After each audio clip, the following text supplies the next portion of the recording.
Hello everyone, I am Adarsh, student in KCS Kasnagar College of Arts and Science, studying BCom secondary year section. Today we are all going to see one interesting topic in financial service subject, that is leasing and its types. The term leasing means it's a contract between the owner and the user of the asset.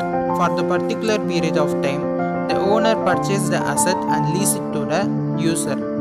Then the user pay the rent in periodical intervals. Okay, now we see who is the participants in the leasing finance. There are two participants in the leasing finance. One is lessor, another one is lessee. One who is owner of the asset, he is ready to sell the asset to another party, he is known as lessor. And one who is buy the asset from the owner, he is known as lessee. Okay, now we move on to types of leasing. First type is financial lease. This type is otherwise known as capital lease. In this financial lease, the lessor, that means the owner, sells his asset entirely to the lessee. The repairs, maintenance, risk returns are managed by the lessee.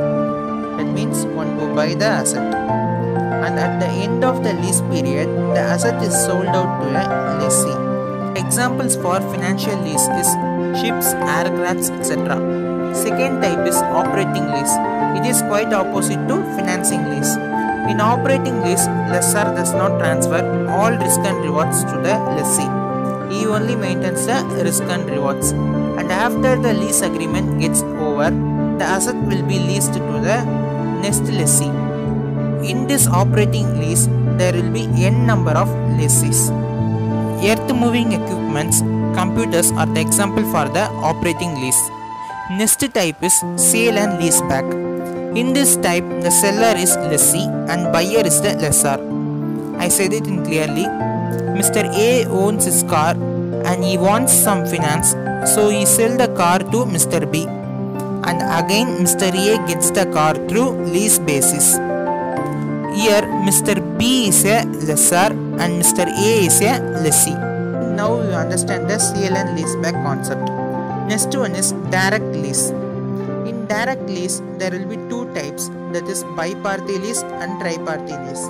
First one is bi-party lease. In name itself, it says the old meaning. In bi-party lease, there will be a two-person involved in leasing.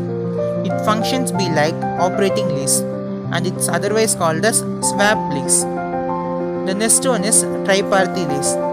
In tri-party lease, there will be three-person involved in leasing. They are equipment supplier, lessor and lessee. Here the equipment supplier acts as a lessor. He provides reference about the customer to the leasing company, and he also have right to discount the lease receivable with designated leasing company. Next type is leveraged leasing. It is also a tri-party leasing. In the leasing, the person involved in leasing are lessor, lessee and financial institution. First, the lessor borrow funds from the financial institution and buy and sell the asset to the lessee. Normally, the lessee pay the rental amount to the lessor. But in this leverage type, the lessee pay the rental amount to the financial institution.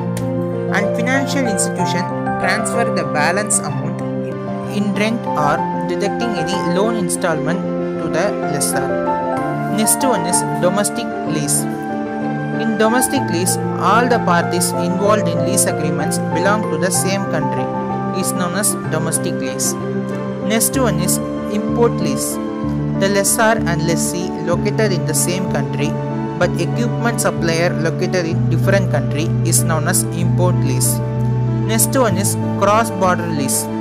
The lessor and lessee of the asset is located in different countries is called cross-border lease. Okay, now I hope you all understand the leasing concept and its types. Thank you for being patient and listening my video. Stay positive, stay healthy and save lives. Have a great day.